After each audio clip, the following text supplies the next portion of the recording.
Powered by Riverside FM.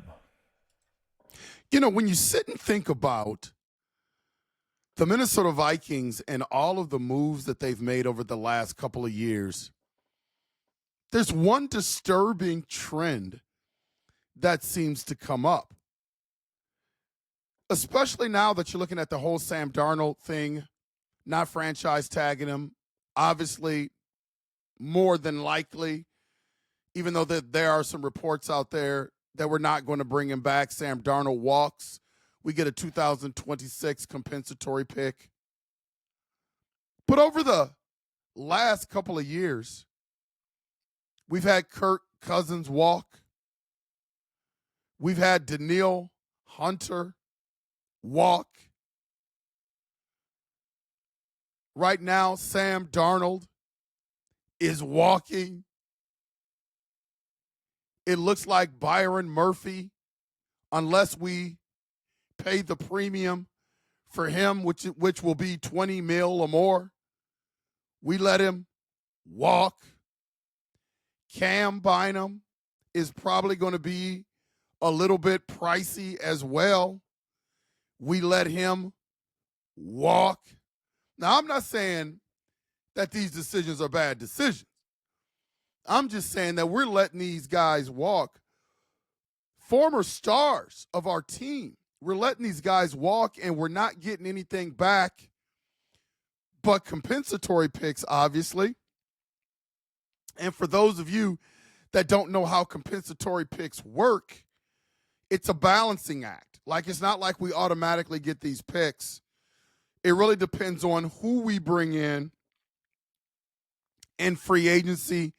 And so all of this stuff kind of balances out. And I'm assuming that it's going to be more balancing than getting, because the Vikings are looking to be players in the free agent market, hence why they probably didn't want to be on the hook early in free agency with a franchise tag of Sam Darnold, unless they had a trade in place where they can get that thing done quickly. So is it healthy for a franchise? UP Nation, I mean, put your comments in there. We got a lot of smart people in UP Nation, so I would honestly love to hear your opinion. Does it bother you that we're letting all of these stars from the Minnesota Vikings just kind of walk out the door without getting really any compensation other than a third-round compensatory pick every year for these guys? I mean, Danielle Hunter, one of the best pass rushers in the league, goes to the Atlanta Falcons and has a pretty good year last year. Had some really, really good years for the Minnesota Vikings when he could stay healthy. Look at a guy like Kirk Cousins. No matter what I said about Kirk Cousins, I mean, I was one of the biggest critics of Kirk Cousins there is. Not a big fan. I thought he was mediocre at best, but had some pretty good years with the Minnesota Vikings. A lot of stat stuffing, nothing really you can sink your teeth into. Threw for over 4,000 yards pretty much every year, but never really got us anywhere in the playoffs. Wasn't that guy.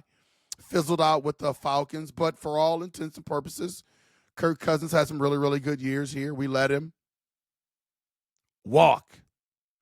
Sam Darnold, same type of situation. And, man, I know the Vikings are in a quandary. I don't think anybody in their right mind thought that Sam Darnold was going to have the year that he had with the Minnesota Vikings.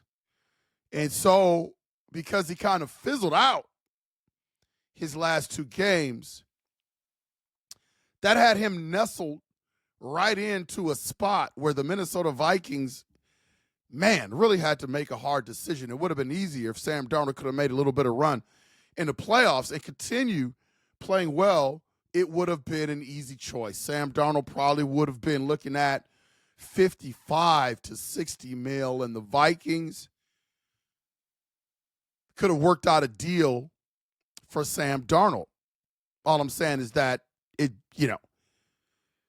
would have made it easier for Kwesi and the fellas to be able to package some sort of a deal with Sam Darnold, because there wasn't that fizzle at the end of the season. And a lot of teams are going to use that against Sam Darnold and the Minnesota Vikings when they sit down at the table and have their contract negotiations. Now, I think he's still going to get paid, but I'm just talking about in terms of making a deal. Now you got to make a decision on Byron Murphy, Cam Beasley, Cam Bynum. These guys are guys that are probably going to get overpaid at their position more than likely. And so it's about the Minnesota Vikings wanting to pay that price tag. And I've made a podcast previously where the Vikings got to be careful with those two, man, because you just don't want to get in bed with the Byron Murphy that has one really, really good year with the Minnesota Vikings, and then you overpay him and now you're stuck. You don't want any bad contracts. Like, I'm not really on board with signing Byron Murphy for over $20 million. I'm just not going to do that. I'm going to let him walk. Franchise tagging him is not an option. So now you're looking at Cam Beasley, and we're kind of in the same situation. But I was just sitting here thinking about, over the last couple of years, the stars that we have let walk. And it's going to be interesting how the Minnesota Vikings, how that's going to affect their future and how they structure these contracts for the future. Because if you do things the right way, you can really prevent some of these situations from occurring in the future. Your analysts of who you need to bring in and what type of player you need for the team and what cost that player is going to garner changes. Because the one thing I know, whether it's the right decision or the wrong decision for the Minnesota Vikings, no matter what side of the fence you fall on, when you talk about a Danielle Hunter or Kirk Cousins or Sam Darnold, all these guys, Byron Murphy, Cam Beasley, you can't keep having a revolving door of stars. Leave your franchise and really not get any compensation for it other than a compensatory pick. I think sometimes you have to be that shark type GM, not be the good guy. And I think sometimes Kwesi plays the good guy. He's shrewd, very smart guy, but I think sometimes he plays the good guy a lot. And we just can't have talented guys continue to walk out the door. And again, I'm not backpedaling here. I think all the moves that the Minnesota Vikings have made in terms of letting these stars go were the right moves. And obviously we haven't let Byron Murphy go and we haven't let Cam Beasley go, but it's kind of trending in that direction, although I think we may bring one of the two back. Definitely won't bring both of them back. It's kind of trending in that direction. I'm just saying that there's a yellow flag going up in my mind that we're letting former Viking stars go. And again, every move that they've made, I have agreed with.